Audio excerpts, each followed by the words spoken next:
त्यस्तो कुरो सिक्दै गर्दै केही बुझेकै छैन त्यस्तो गरेर गरियो।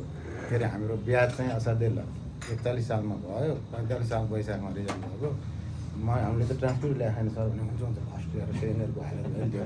अब मान्छे छैन, बजारमा हजारौँ मान्छे चाहिएको, हामी कहाँ 350, त्यसपछि खाने सडकमा अलिक सानो 160जना।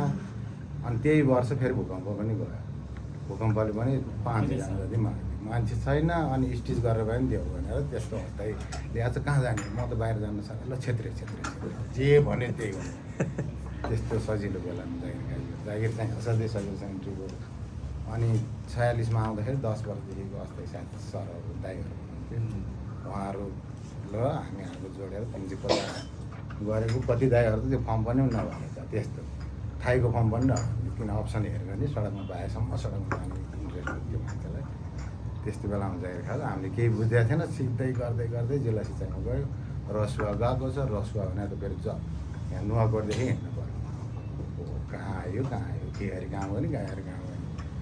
रसुवा भने हामीले त हिमालय बुझेर आएन, जम्मै नुवाकोटतिर रहेछ सिँचाइ भने चाहिँ यहीँ कालिका थानको वरिपरि, उता त खास जानु पनि नपर्ने। त्यस्तो रमाइलोसँग जागिर खाइयो, सिक्दै गइयो। अनि थाई पनि कुरोको सजिलैसँग भयो, प्रमोसन पनि सजिलैसँग, टाइम बन्डकै चालु भयो। अस्तिको पनि यो टाइम बन्डकै छ। एक जागिर खानलाई कुनै दुःख गर्नु परेन हामीले। अनि म बाहिर पनि धेरै जान पनि परेन। पहिला त कस्तो भने आफ्नो हाकिम साहबसँग बसेर भनेपछि त्यो प्रायः सर भन्ने नहुने, उहाँले एकजना राख्नुपर्छ भनेपछि त्यो एकजना प्रायः मै पऱ्यो त्यहीँ पुरानो बस्ने गर्दा गर्दै विभागमा 13 वर्ष जस्तो जलोत्पन्न भक्तपुरमा र जिल्ला सिँचाइ भक्तपुर 13-26 गइहाल्यो मेरो। त्यसपछि सतर्कता 2 वर्ष चाहिँ यो धेरै काठमाडौँ बस्यो, यसलाई पठाइदियो, कोही नजाने त्यहाँ, त्यसलाई पठाइदियो भनेर अध्यक्ष साहब थियो। म आउनु पाउँछु कि पाउँदैन फर्क, 2 वर्ष चाहिँ बस्नै पर्छ, अनि आउनुपर्छ, हस्तो जान्छ। त्यहाँ पनि नयाँ ठाउँ भन्ने म यो प्रोजेक्टहरूतिर चाहिँ कहिले पनि गएन। फेरि प्रोजेक्ट गएपछि पहिला चाहिँ अन्डर कम्पल्सन प्रोजेक्टबाट आयो कि रुकुम रोल्पा यस्तो जानै पर्यो। त्यो बेलाको बरु प्रोजेक्टै नभएदेखि त्यो पनि जानु पर्दैन भनेर त्यो चाहिँ प्रोजेक्टको अनुभव चाहिँ मलाई भएन। तर जिल्ला सिँचाइ चाहिँ सुरु साइनबोर्ड किलो ठोकेदेखि लिएर त्यस्तो रमाइलोसँग जागिर खायो। हाम्रो ब्याजै लक्की, जागिरको लागि कुनै दुःखै गर्नु नपरेको। सरहरूलाई चिनेपछि सकियो। त्यहाँ एकजना सुभाष साहबलाई विभागमा चिनेपछि सर हामी त्यहीँबाट मिल्ने। फेरि म धेरै जम्मा 4-5वटा अफिस 6-7वटा अफिस मात्रै छ त्यो विभागमा। क्षेत्रीय भने पनि फेरि अलिक पुरै बसिएको छ, हामी नछोड्ने। त्यस्तो सजिलोसँग जागिर खायो। र रमाइलो कुरा चाहिँ मैले जागिर सुरु गर्दा मेरो तलब जम्मा 895 थियो। अनि त्यसको वैशाखमा जागिर खाएँ, असारमा 1250। त्यो 2टा फिगर याद छ। अब अहिले निस्किने बेला रिटायर भएर पेन्सन 48,770। अब यो गरिब देशले धेरै नै अवार्ड दिएको हो कि हामीले घर बसेर 48,000 दिने भने त्यो प्राइसको हिसाबले मूल्याङ्कन पनि गरेको छ। अब हामीहरू अलिकति हाकिमहरूले मन पराउने भने अलिक सिन्सियर जस्तो, अलिक भनेको मान्ने, अनि साइड जाँदाखेरि अलिक आफै गएर नाच्ने। एकचोटि त मै जान्छु सर हुँदैन, सरहरूले अलिक छिटो आऊ भन्दा पनि त्यहाँ त 1 दिन त बस्नैपर्छ सर भन्नु। सरुवा मैले कहीँ पनि मागेन। त्यो जल उत्पन्नमा थिएँ, विभागमा जल उत्पन्न शाखा हुँदा चाहिँ मलाई अलिक रिस्की लाग्यो त्यहाँ काम त्यहाँको र गएको छ। अब म जोमसँगको काम हेरेको छ न, त्यहाँ क्वालिटी कन्ट्रोल गर्न सकेको छ, कोही नाप्ने मात्रै। अब अहिले नयाँ साथीहरू हाम्रो संरक्षणजी साथीहरू त मिल्यो भने गुगलबाटै ल्याइदिने खालको साथीहरूसँग काम गर्नु अलिकति उहाँहरू टेक्नोलोजीमा ऊ चाहिँ छ, यो पनि भ्याएसम्म यसरी ल्याउनु सर भन्ने खालको। अब हामीहरू त्यो काममा अलिक चित्त पनि नहुने, अलिक सिरियस पनि हुनुपर्छ। अब माहौल पनि खराब छ। एटलिस्ट तपाईँहरूलाई भाइहरूलाई मेरो रिक्वेस्ट गर्नु, साइड चाहिँ एकचोटि पुग्नुहोस्।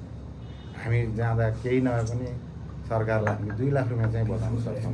1 करोडको काममा हामी एकचोटि साइड गयो भने कम्तीमा पनि मैले मिनिमम पनि भनेको 2 लाख रुपियाँ चाहिँ हामी बचाउँछौँ। हामी त्यहाँ पुगेर आइसक्यो।